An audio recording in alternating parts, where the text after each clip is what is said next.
Kidney damage, liver damage, and memory loss. These are just some of the health effects being reported by many who worked on the BP oil spill cleanup. Was the chemical used to disperse the oil more destructive than the oil itself? Plus, President Barack Obama's divided administration. The Environmental Protection Agency objects to the State Department's review of the Keystone Pipeline. You're watching Inside Story Americas from Washington.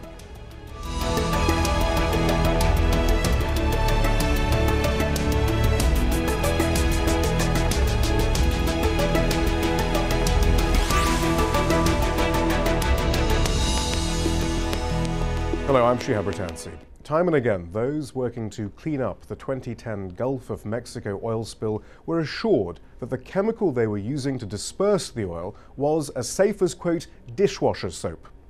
According to a new report released by the Government Accountability Project, nearly half of workers reported that their employers told them Corexit did not pose a health risk. And nearly all those interviewed reported receiving minimal or no protective equipment.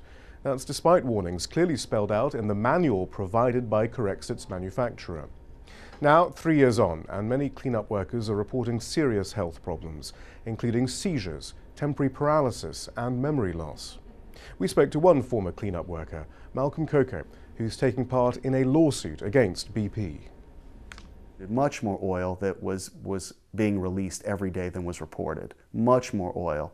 And in fact, not only were we burning the oil, as I've said before, but simultaneously they had dispersant planes. We were being bombed, in fact, overhead by huge planes. And I mean, the size of like a 737. They weren't just small, little planes that were flying over. These were massive jets that were flying over with incredible amount of dispersant. Meanwhile, down on the boats, on both the industrial supply ship and the igniter boats, we had no protection whatsoever, no respiratory protection. And the only equipment we had was a fire jumpsuit, and that was the little green jumpsuit I was wearing, you know, and of course, that's not much protection from anything. My health has not been great. I've had nausea and I've had headaches since the burn. In fact, it's been much more frequent, or it was much more frequent during that time, but I still feel it. I haven't been out on the water since 2010, and now it's almost 2013. I really didn't know and really didn't have the proper understanding of, like, how great could this oil affect me when I'm in direct proximity of it, when you can smell it 200 miles away. And of course, simultaneously having dispersant dumped on top of us and then having benzene in the water at the same time while we have our hands in the water lighting this stuff. So my question to BP is, what is going to happen to me over time, and who is going to take care of me years from now?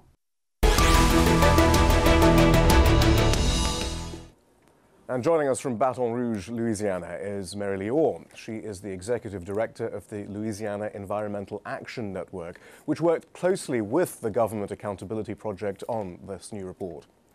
From Metairie, Louisiana, we're joined by Daniel Becknell, an attorney representing plaintiffs against the manufacturer of Corexit. And from New York, we're joined by independent journalist Mark Hertsgaard. Mary Lee, first of all, then, perhaps help us understand how this report was compiled, who exactly was spoken to. It seems to be an interesting combination of whistleblowers, workers, and residents. Tell us more.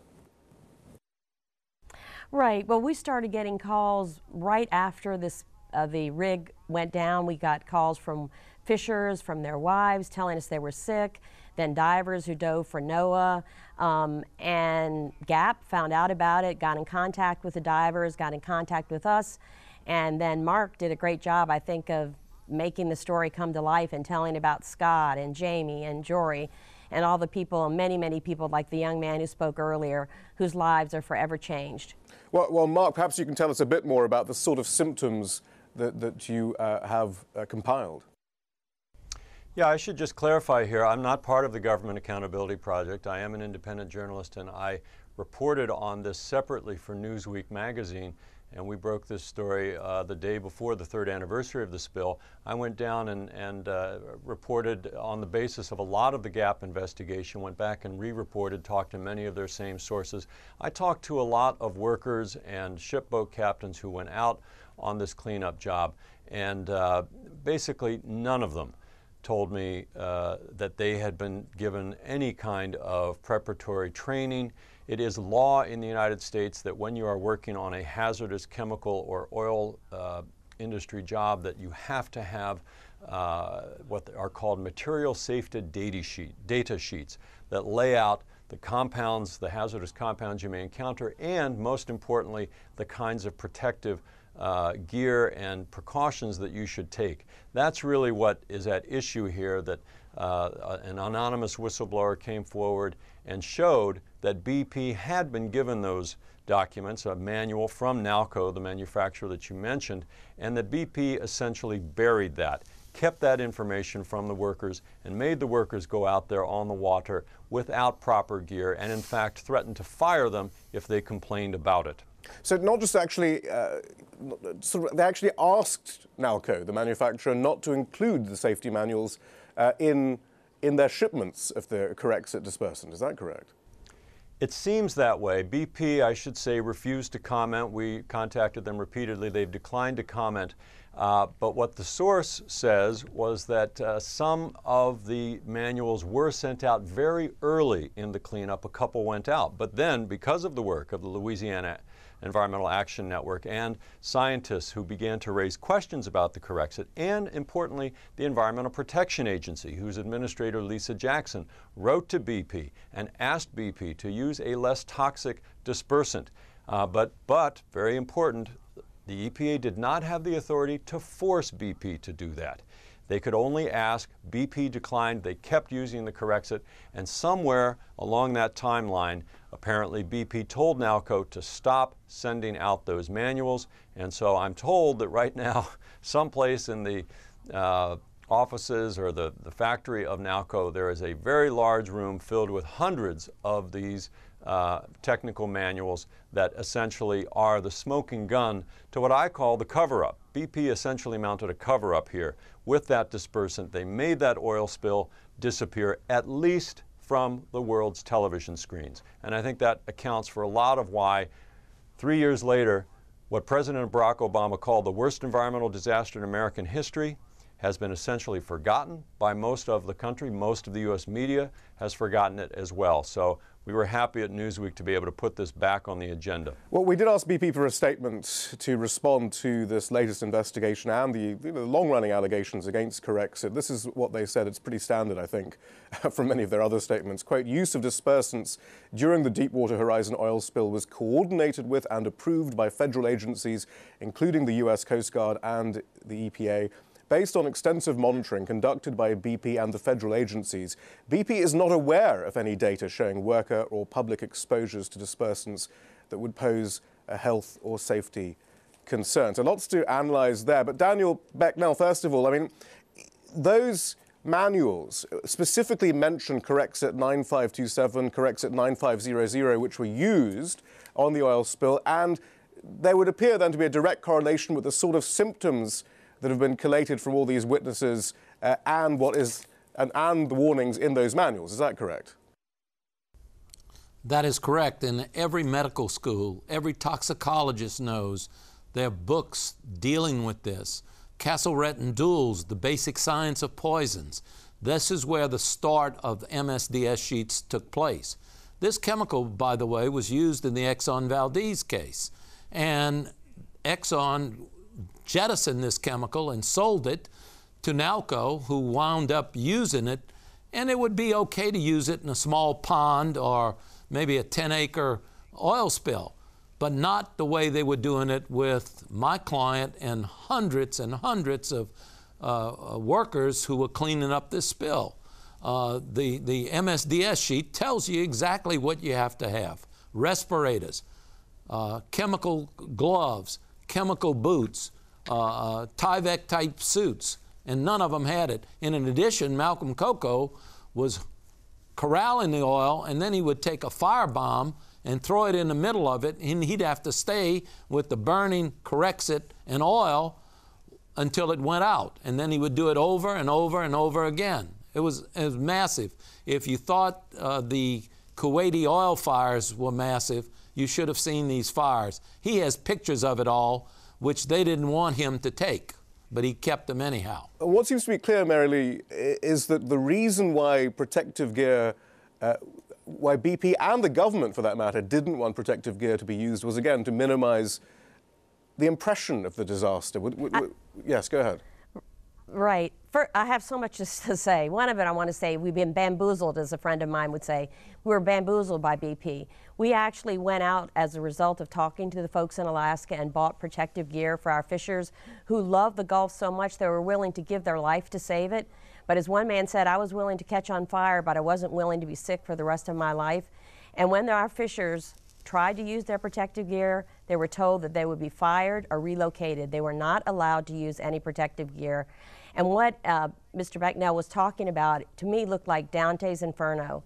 Really, it is not like anything I've ever seen in my life. I've worked on environmental issues for 26 years. I've known folks who've been lighters, folks who worked the VU boats, folks who were tourists, and people were dizzy, headaches, vomiting, chest pains, palpitations, a lot of bleeding, anal bleeding, ear bleeding, breast bleeding. I can't even begin to tell you, my phone rang for a year and a half, nonstop, a wife calling that her husband was on the floor having a seizure. What could she do?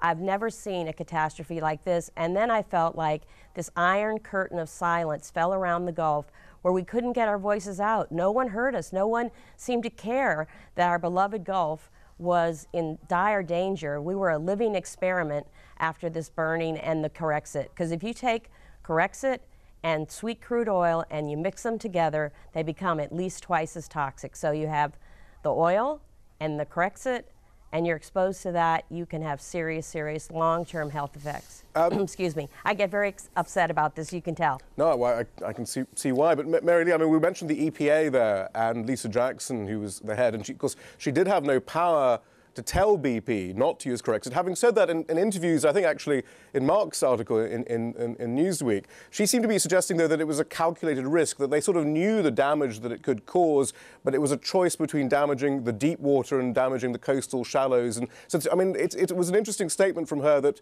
they didn't realize that there were risks here, but this seemed to be the lesser risk. There was some cost-benefit of evaluation, I guess.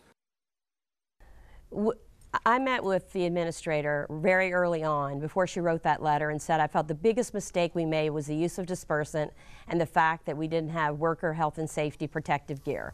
That the president hadn't addressed it, BP was not allowing it, and the administrator said that she had to do exactly what you said, make a calculated decision. We have 7,000 miles of marsh in Louisiana. There's like 400 or so feet in miles in Mississippi and so much in Alabama. We got the mother lode of oil, and yet our people who wanted to save the Gulf were not allowed to protect themselves. It's incredible. And I went to the Incident Command Center, and it was NOAA and BP and the Coast Guard and EPA, and I assure you, I very soon got the sense that the people who were in charge were BP, not EPA, not NOAA, not any other agency from the United States. But very quickly, Mary Lee, I mean, clearly Lisa Jackson of the EPA knew there was going to be damage in the deep water. How much damage is there now? What damage do we still have then on the seabed? Well, our fishers are reporting that what's in the article in Newsweek and many other articles, there's a loss in catch, there's a big decline. And what really concerns me, they're seeing a lot of deformities. Eyeless shrimp, crabs with problems, lesions on redfish. So not only is the catch down, but they're seeing these deformities that they had never seen before. So we're really concerned. Everybody knows about the dolphins, everybody knows about what's happened to the birds and the turtles, which is absolutely terrible and brings me to tears as well. But you know what? It's just a mirror of what's going to happen to us or what is happening to us. It's a reflection of what is happening to the humans here. Mark, I mean, that's the point there. It's not just BP then, it's not just NALCO, and Daniel will tell us a bit more about those attempts at restitution and accountability from those organizations. But it also seems to be the government and the government agencies then who seem to share a certain amount of blame here. I mean, it seemed to suit the Obama administration, from your reporting, to minimize just how bad this was. But then there's also the National Oceanic and Atmospheric Administration, NOAA, who Mary Lee has talked about, the Occupational Safety and Health Administration, the FDA then, about how serious their checks were of food and whether they were even checking for Corexit and this toxic mix of crude oil and Corexit. I mean, what about the government response? Yeah, I think that's a very important point. Certainly BP is the chief villain here, but it had a lot of accomplices, and this is a systemic problem. If you look at the report that was done by the National Commission appointed by President Barack Obama to look into this, that's what they identified, that systemically we were not prepared for this oil spill. BP, and if it would have been Chevron, if it would have been ExxonMobil, I don't think it would have played out very differently. They had all had the same kind of preparation. So the contingency plan for dealing with this, you may remember at the time it became a bit of a scandal that they had just taken paragraph by paragraph the same plan that had been used up in the Exxon Valdez 20 years ago. So they talked about how they would deal with walruses. Well, I know there's global warming, but there's still no walruses in the Gulf of Mexico. But beyond that, there was a political calculation underway, do you think, then, from the Absolutely. The Obama administration wanted that story off the front pages and off of television screens as much as BP did.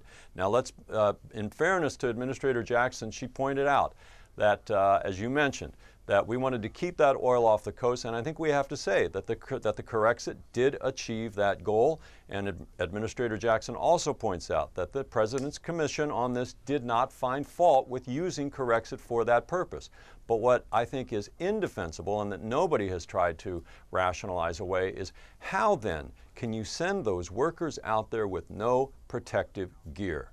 That was a scandal. In a sense, you could say that BP and accomplished by the federal government, they sacrificed the health of those workers and of the coastal residents and of the Gulf ecosystem for their larger public relations goal of making this oil spill appear to disappear. Let's talk about accountability. Daniel Becknell, then, you're involved in some of the legal actions involved. This is where it can get a bit confusing. There was that settlement with the Department of Justice, $4.5 billion fine. The Plaintiffs' Steering Committee in 2012, that was a $7.8 billion fine. I mean, how many other legal actions are still underway, and who is actually being sued? Is it BP? Is it Nalco? I mean, there's also, I guess, Transocean and Halliburton. Where are we at with all of these different lawsuits, though? Okay, the other person or people that are at fault, the court, Judge Barbier appointed a plaintiffs' committee. They, in open court, when I asked to be heard on the Nalco issue with the MSDS sheet, I was refused to be heard. The plaintiffs' committee said, we didn't have time to do discovery on the Nalco and the chemical effects. The reason they didn't have time because they were too busy trying to put together a global settlement and a $600 million attorney's fee pot. That's what they were most interested in. So what we have done is most of the people in that $8 billion settlement that they had opted out who had injuries. And because under the settlement, all you get is $60,000. Most of the clients I have medical bills in excess of $60,000. So that's not proper.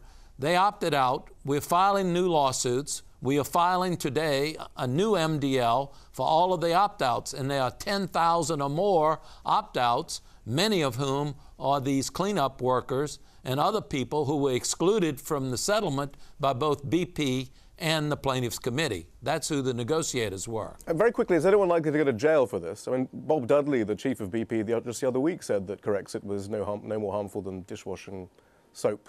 I mean, he's still saying it. I just wanted to jump in that some of our folks feel that they should. Some of them feel that it's a crime, that the dispersant is not magic, out of sight, out of mind.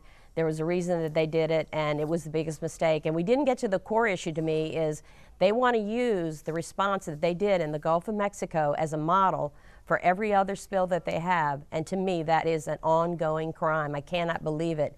Mary Lee Orr, thank you very much. Daniel Becknell, thank you. We'll have to leave it there, unfortunately. Mark Hertsgaard, thank you as well. Okay. My pleasure.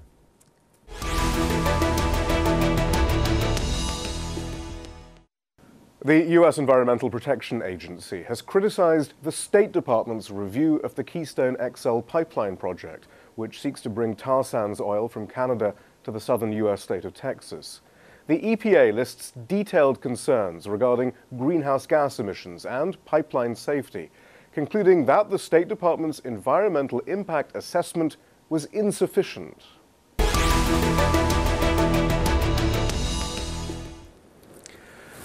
And joining us now is Jason Kowalski. He's the policy director of 350.org, one of the key environmental groups fighting against the building of the Keystone XL pipeline. It's a pretty remarkable document, I suppose, at a time when, I don't know, for years we've all been a little disillusioned with regulatory oversight. I mean, how significant would you say this is? Right. Well, it matters a lot. And thanks for having me, Shihab. You know, from our perspective, it's great to hear the EPA agreeing with what climate scientists and activists have been saying for years, that the Keystone XL pipeline is a fuse to the largest carbon bomb on the planet, that it's bad for the climate, that it's bad for the environment, that pipelines spill, and that digging up tar sands and burning them will impact climate. Well, I mean, didn't quite say that, though. So, okay, this is the conclusion. Based on our review, we've rated the DSEIS, the Department of State Environmental Impact Statement on Keystone, as EO2, environmental objections, insufficient information. So there are objections about the potential, but then they have this kind of nice key at the end, summary of rating definitions. So EO means the EPA review has identified significant environmental impacts that must be avoided in order to provide adequate protection for the environment. Corrective measures may require substantial changes to the preferred alternative or consideration of some other project alternative, including the no action alternative or a new alternative. EPA intends to work with the lead agency to reduce these impacts. I guess that's the... So basically they say, I mean, there might be corrective things that could be put into place that assuages their fears then? Right. You bring up some great points. The key word for us is insufficient. Here we have a State Department that has a history of conflict of interest with outside organizations that work with oil companies, and then the EPA comes along. They have the best analysts on environmental issues in our federal government, and they're saying that the State Department's analysis of climate and environmental impacts is insufficient, and for us that's refreshing. I mean, specifically then, it's an argument that you and other environmental groups have made for a long time. The State Department Environmental Impact Assessment said, well, in the end, Keystone's not going to make any difference. They're going to use the tar sands anyway, and so greenhouse gases are going to be emitted. Right. And whereas the EPA says, no, hang on, that's probably not necessarily true. Right. And, you know, to some degree, this is common sense. It's funny that we need to hear it from a bureaucratic agency like this, but we know that burning fossil fuels will have a climate impact. And that's why you saw 40,000 people turn out protesting this pipeline in front of the White House at the largest climate demonstration we've seen in the history of this country a couple months ago. But specifically, the State Department says, look, this argument, or rather the EPA says, look, the State Department argument that, look, they'll just stick it on the railways instead. Right. That's no guarantee. There's no guarantee that that's going to happen. We think that if we stop this pipeline, a lot of that carbon's going to end up staying in the ground. And if you ask a climate scientist, they'll say that we have enough known reserves of carbon that oil companies own and have access to cook the planet 5 times over. We know that to stop climate change, to really take this issue seriously, we're going to need to leave some of that carbon in the ground. The other finding from the EPA is that certainly much more work is needed if you're going to have an environmental impact assessment on pipeline safety. And the effect specifically of diluted bitumen dilbit oil on the environment, which of course we saw, which really was brought home to a lot of us with the spill in Arkansas not so long ago, in Mayflower, Arkansas, where well, there were terrible consequences, or at least we think there were, because there's a bit of a blackout, really, on press coverage. Well, you don't really have to be a pipeline expert to realize that pipelines spill and have consequences. The photos from Arkansas are stark, and we're expecting the same kind of spills from Keystone, and the State Department's analysis of the spill potential is insufficient, says the EPA. So what happens now? We have this EPA assessment. There are some groups who are suggesting that the State Department's already kind of broken the law because it didn't meet the environmental impact standards required under the National Environment Policy Act. But do we see that as one route going forward now? Or? It is. I mean, the bottom line from our perspective is you've got the executive branch and different agencies say different things about the pipeline and its impacts. At the end of the day, this is President Barack Obama's decision. It's his decision whether or not to side with the oil companies and build this pipeline that they've wanted to build for years, or sign with activists and climate scientists who say that enough is enough, it's time to stop climate change. Although theoretically it's John Kerry's decision now, but I guess has he made any statements? And is there any time frame now that we have, though, for when this decision will actually be made? Right. Well, the time frame is somewhat ambiguous, but we know we're not expecting a decision before the end of the summer or the fall. So the EPA and State Department have said that they accept public comments on this, and we're trying to do our best to make our own public comments. We had hundreds of people out in a snowstorm in central Nebraska last week protesting this pipeline, saying that they don't want spills in Nebraska like they had in Arkansas, and we don't need any more climate change either. Jason Kowalski, thank you very much. Thank you. And that's it from the team in Washington, D.C. for now.